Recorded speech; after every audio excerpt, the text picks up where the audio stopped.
Salvete mihi nomen as Matthew, and today I'm doing my classical literacy presentation on the noblest Roman of them all and Nolo Contendere. So first, the noblest Roman of them all. This is a saying that comes from Shakespeare's Julius Caesar, which I think all of you remember reading last year. It is a saying that Mark Antony says, and it is done while he's referring to Brutus after Brutus kills himself. So Mark Antony calls Brutus the noblest Roman of them all because of Brutus's reason in joining the conspirators.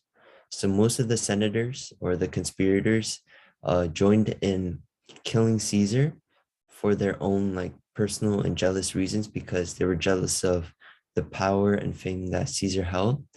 On the other hand, Brutus joins the conspirators because he thinks it is the best thing for the Roman people. He thinks that Caesar has too much power, and just the centralization of power will ultimately lead to the downfall of the Roman Republic. So after Brutus goes and kills Caesar, Mark Antony and Octavian lead an army against Brutus, and this happens at the second encounter at the Philippi War.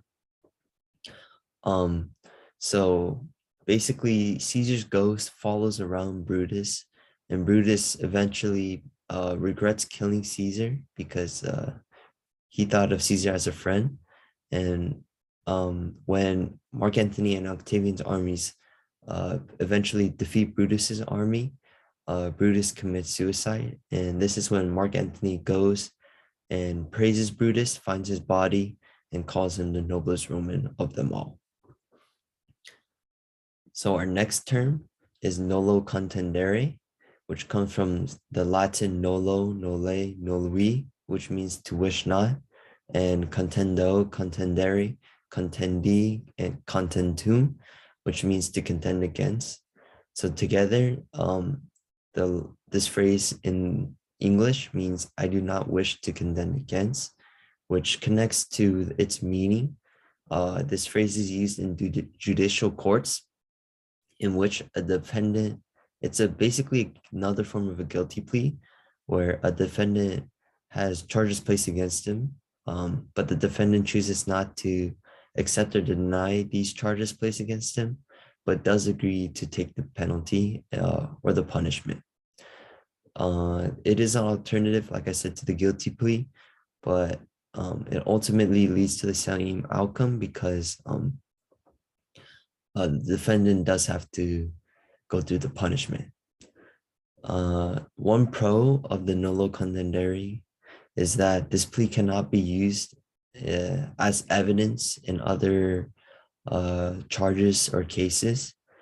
But one con that it does have is that the defendant does have to go through the punishment. It's not accepted in all the courts in all the states, but it is accepted at the US federal courts and is also accepted in many European countries like England. So now we could get to our questions.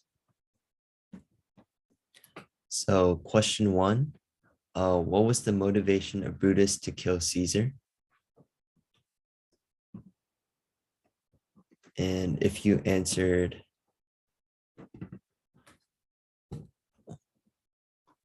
for the good of the Roman people, you're correct. Question 2, what is the main difference between nolo contendere and a guilty plea? And if you answered the defendant does not have to accept or deny the charges, you're correct.